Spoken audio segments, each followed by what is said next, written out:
रूस ने यूक्रेन के साथ युद्धबंदी और शांति बहाली की दिशा में काम करने पर जताई सहमति। अमेरिकी राष्ट्रपति ट्रंप के साथ फोन पर बात करने के बाद पुतिन ने किया ऐलान। ट्रंप के साथ 2 घंटे की बातचीत के बाद पुतिन ने कहा, रूस और यूक्रेन को समझौते के ऐसे पॉइंट्स तलाशने होंगे जो दोनों पक्षों के लिए अनुकूल हो। समझौते के बाद ही सीज फायर संभव है। पुतिन से पहले ट्रंप ने यूक्रेन के राष्ट्रपति जेलेंस्की से बात की। जेलेंस्की ने ट्रंप के सामने पुतिन को 30 दिन के सीज फायर के लिए मनाने की बात कही। जेलेंस्की ने कहा, भविष्य में उनके और पुतिन के बीच आमने सामने की बैठक हो। राष्ट्रपति ट्रंप भी बैठक में हो सकते हैं शामिल। पुतिन और जेलेंस्की के साथ बातचीत के बाद ट्रंप ने कहा, बातचीत से इस मामले में कुछ प्रगति हुई है। उम्मीद है हम कुछ कर पाएंगे। ट्रंप और पुतिन के बीच बातचीत से पहले रूस ने यूक्रेन के सूमी शहर पर बड़ा ड्रोन अटैक किया, 2 नागरिक जख्मी। रूसी ड्रोन ने सूमी शहर के रहायशी इलाकों को टारगेट किया, 4 रहायशी इमारतों को नुकसान। फायर ब्रिगेड की टीम राहत के काम में लगी। ऑपरेशन सिंदूर को लेकर विदेश यात्रा पर जाने वाले सांसदों के 7 प्रतिनिधिमंडल को विदेश सचिव विक्रम मिस्री देंगे ब्रीफिंग। आज संसद भवन में होगी पहले चरण की ब्रीफिंग। विक्रम मिस्री आज श्रीकांत शिंदे, कानिमोई और संजय झा के प्रतिनिधिमंडल को ब्रीफ करेंगे। 3 प्रतिनिधिमंडल की 21 से 23 मई के बीच यात्रा होगी। दूसरे चरण में सुप्रिया सुले, बैजंत पांडा, रविशंकर प्रसाद और शशि थरूर के प्रतिनिधिमंडल को 23 मई को ब्रीफिंग की जाएगी। इन 4 डेलीगेशंस का दौरा 23 से 25 मई के बीच शुरू होगा। ऑपरेशन सिंदूर पर संसदीय समिति को सोमवार को ब्रीफ किया जाएगा। विदेश सचिव विक्रम मिस्री ने युद्ध विराम को लेकर भी जानकारी दी। विदेश सचिव विक्रम मिस्री ने बताया, मिलिट्री कार्रवाई रोकने का फैसला द्विपक्षीय था। पाकिस्तान ने परमाणु हमले का कोई संकेत नहीं दिया था। चीन के पाकिस्तान को मदद करने के सवाल पर बोले विदेश सचिव, चीन की मदद भी पाकिस्तान को नहीं बचा पाई। हमने पाकिस्तान के कई एयरबेस तबाह कर दिए। पहलगाम हमले के आतंकियों के मास्टरमाइंड पाकिस्तानी थे, वो अपने आकाओं के संपर्क में थे। विदेश सचिव ने संसदीय समिति को जानकारी दी।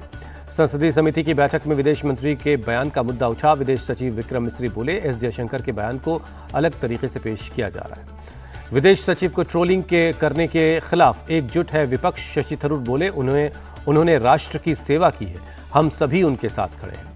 ऑपरेशन सिंदूर पर सांसदों के प्रतिनिधिमंडल पर सीएम ममता बनर्जी बोली, हम डेलीगेशन का नहीं सरकार के फरमान का बहिष्कार कर रहे हैं। हमारी पार्टी से कौन जाएगा इसका फैसला हम करेंगे। अभिषेक बनर्जी ने भी ममता बनर्जी के सुर में सुर मिलाया, कहा, सांसदों के डेलीगेशन को विदेश भेजना अच्छी बात है, पर हमारी पार्टी से कौन जाएगा ये हम तय करेंगे। बीजेपी नेता अग्निमित्रा पॉल बोली, सीएम ममता बनर्जी की असलियत सामने आई, वो राजनीति से ऊपर नहीं उठ पा रही है। बंगाल बीजेपी नेता शुभेंदु अधिकारी बोले, तुष्टीकरण की राजनीति की वजह से यूसुफ पठान का नाम वापस लिया। बीजेपी नेता मनजिंदर सिंह सिरसा की सलाह, इस मुद्दे पर विपक्ष राजनीति न करे। आतंकवाद के खिलाफ सभी को एकजुटता से लड़ना होगा। शिवसेना यूबीटी नेता आदित्य ठाकरे का विदेश मंत्री से सवाल, ऐसी क्या जरूरत पड़ी कि ऑपरेशन सिंदूर के बाद सभी दलों के प्रतिनिधियों को विदेश भेजना पड़ रहा है। लद्दाख में केंद्रीय मंत्री किरण रिजिजू का बयान, हमने पाकिस्तान को कई मौके दिए लेकिन बदले में हमें आतंकी हमले ही मिले। केंद्रीय मंत्री किरण रिजिजू बोले, सेना ने दिखा दिया भारत क्या कर सकता है। आतंक के खिलाफ दुनिया को आना चाहिए एक साथ। राहुल गांधी के सवाल उठाने पर भड़की बीजेपी, कहा, उन्हें पाकिस्तान पर भरोसा है, भारत सरकार पर नहीं। पंजाब बीजेपी अध्यक्ष सुनील जाखड़ का तंज, कहा, सबूत मांगने वालों का एक ग्रुप बनाकर पाकिस्तान भेजे पीएम। केंद्रीय मंत्री शिवराज सिंह चौहान का राहुल गांधी पर अटैक, कहा, जब पूरा देश आतंकवाद और पाकिस्तान के खिलाफ है तब जिम्मेदार पार्टियों के नेता ऐसे सवाल पूछ रहे हैं। सपा सांसद अवधेश प्रसाद ने कहा, आतंकवाद के खिलाफ हम सभी सरकार के साथ हैं, सभी ने एकजुट होकर एकता का परिचय दिया है। यूपी महिला आयोग की उपाध्यक्ष अपर्णा यादव का बयान, कहा, देश विरोधी बयानबाजी कर रहे हैं कांग्रेस के नेता। कर्नल सोफिया कुरैशी पर विवादित बयान के मामले में सुप्रीम कोर्ट ने एमपी के मंत्री विजय शाह की माफी को नामंजूर किया, जांच के लिए एसआईटी गठित की। सुप्रीम कोर्ट ने मंत्री विजय शाह को लगाई फटकार, कहा, आपके बयान से पूरा देश शर्मिंदा है। फिलहाल विजय शाह की गिरफ्तारी पर रोक रहेगी। इस मामले में अगली सुनवाई 28 मई को होगी। पाकिस्तान के लिए जासूसी करने वाले 13 जासूस अब तक पकड़े गए हैं। पंजाब और हरियाणा से 6 जासूस और यूपी से 1 पकड़ा गया। 14 दिन की न्यायिक हिरासत में भेजा गया शहजाद, पाकिस्तान के लिए जासूसी के आरोप में मुरादाबाद यूपी एटीएस ने मुरादाबाद से पकड़ा। यूट्यूबर ज्योति मल्होत्रा समेत हरियाणा के कुल 6 जासूस गिरफ्तार हुए। नूह, हिसार, कैथल और पानीपत से गिरफ्तारियां हुई हैं। ज्योति मल्होत्रा की एक और तस्वीर आई सामने, पहलगाम हमले के बाद एक पाकिस्तान दूतावास में केक लेकर जाने वाले शख्स के साथ दिखाई दी। हरियाणा के नूह से एक और पाकिस्तानी जासूस गिरफ्तार, सेना की खुफिया जानकारी लीक कर रहा था। जासूस तारीफ ने पाकिस्तान के लिए जासूसी की बात मानी, पैसों के बदले अहम सूचनाएं लीक कर रहा था। आरोपी तारीफ ने बताया, पाकिस्तान एम्बेसी में आसिफ और जाफर से उसकी मुलाकात हुई थी। जाफर ने मुझसे सिरसा एयरबेस के वीडियो मांगे थे। हरियाणा से पाकिस्तान जासूसों की गिरफ्तारी पर सीएम नायब सिंह सैनी ने कहा, ऐसे लोगों के खिलाफ पुलिस की कड़ी कार्रवाई जारी है। गुरदासपुर से 2 पाकिस्तानी जासूस गिरफ्तार। पंजाब पुलिस ने सुखप्रीत और करणबीर सिंह नाम के 2 जासूसों को पकड़ा है। दोनों जासूस भारतीय सैन्य ठिकानों की गोपनीय जानकारी आईएसआई तक पहुंचाते थे। जासूसों के पास से 3 मोबाइल और 8 जिंदा कारतूस मिले हैं। Army chief general Upendra Dwivedi ने राजस्थान के बॉर्डर एरिया का दौरा किया। वेस्टर्न कमांड में जनरल द्विवेदी ने जवानों से मुलाकात कर उनका हौसला बढ़ाया। आर्मी चीफ ने कोनार्ड कॉर्प्स के अग्रिम मोर्चे जैसलमेर के लौंगेवाला पोस्ट का दौरा किया। पाकिस्तानी हमले की साजिश को नाकाम करने वाले जवानों से मुलाकात की, तैयारियों की समीक्षा की। सीडीएस अनिल चौहान ने सूरतगढ़ मिलिट्री स्टेशन और नलिया एयरफोर्स स्टेशन का दौरा किया। जवानों को ऑपरेशन सिंदूर की कामयाबी की बधाई दी। ऑपरेशन सिंदूर की सफलता पर बीजेपी ने सॉन्ग लॉन्च किया। सेना के पराक्रम की गाई गाथा। केंद्रीय मंत्री शिवराज सिंह चौहान ने दिल्ली में किसान संघ के लोगों के साथ बैठक की। सिंधु जल संधि पर बातचीत हुई। शिवराज सिंह चौहान ने सिंधु समझौता रद्द होने को ऐतिहासिक घटना बताया। कहा, नेहरू जी ने 80% पानी और 83 करोड़ रुपए उस देश को दिए थे जो आतंकी पैदा करता है। शिवराज सिंह चौहान बोले, पाकिस्तान को लगा था चीन और तुर्की के ड्रोन और मिसाइल से भारत को डरा लेगा, लेकिन भारतीय सेना ने सभी को मार गिराया। एनसीपी अजीत गुट के नेता छगन भुजबल आज सुबह 10 बजे लेंगे मंत्री पद की शपथ। धनंजय मुंडे के इस्तीफे के बाद से खाली है फूड एंड सिविल सप्लाईज के मंत्री का पद। समाजवादी पार्टी के शीर्ष नेतृत्व को सीएम योगी की सलाह, अपने सोशल मीडिया हैंडल्स की भाषा संयमित और गरिमापूर्ण रखें।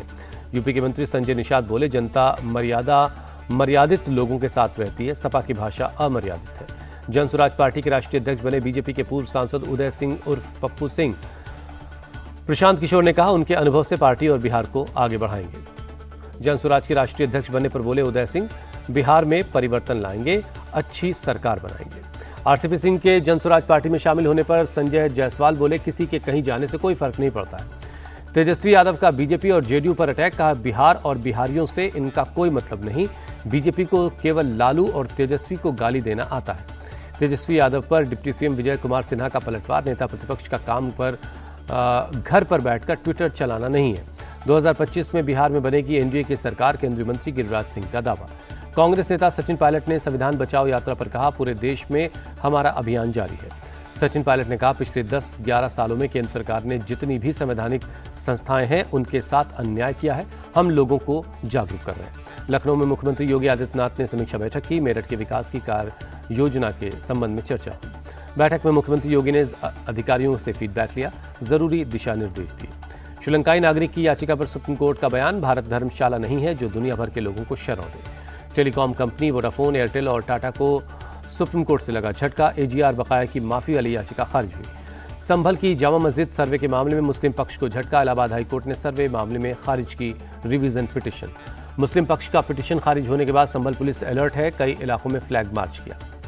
संभल के एसपी कृष्ण कुमार बिश्नोई की अपील, सोशल मीडिया पर कोर्ट या किसी भी समुदाय के खिलाफ टिप्पणी न करे कोई। नीदरलैंड्स के हेग में विदेश मंत्री जयशंकर की रणनीतिक विशेषज्ञों के साथ बैठक। नीदरलैंड और यूरोपीय यूनियन के साथ संबंधों को बढ़ाने पर बात। दिल्ली के खयाला में स्मिथ सिंह नाम के एक युवक की चाकू से गोदकर हत्या। सीसीटीवी में 2 युवक चाकू से हमला करते हुए नजर आ रहे हैं। स्मिथ के परिवार वालों के मुताबिक छोटी बहन से छेड़खानी का विरोध करने पर आरोपियों ने उस पर हमला किया। अस्पताल में इलाज के दौरान मौत। कन्नौज के कृष्णा अस्पताल में एक लड़की की मौत के बाद परिवार वालों ने किया हंगामा। अस्पताल पर लगाया गलत इंजेक्शन देने का आरोप। पुलिस ने भीड़ को दिया कार्रवाई का भरोसा। भीड़ के शांत नहीं होने पर लाठीचार्ज का सहारा लिया। 10 लोग जख्मी हैं। कन्नौज के डीएम के निर्देश पर पुलिस ने कृष्णा अस्पताल को सीज कर दिया है। अस्पताल के संचालक और डॉक्टर के खिलाफ केस दर्ज हुआ है। गाजियाबाद में एग्जाम देकर बाहर निकले छात्र की रॉड और डंडों से बेरहमी से पिटाई की गई। वीडियो वायरल हो रहा है। 15 मई का ये मामला बताया जा रहा है।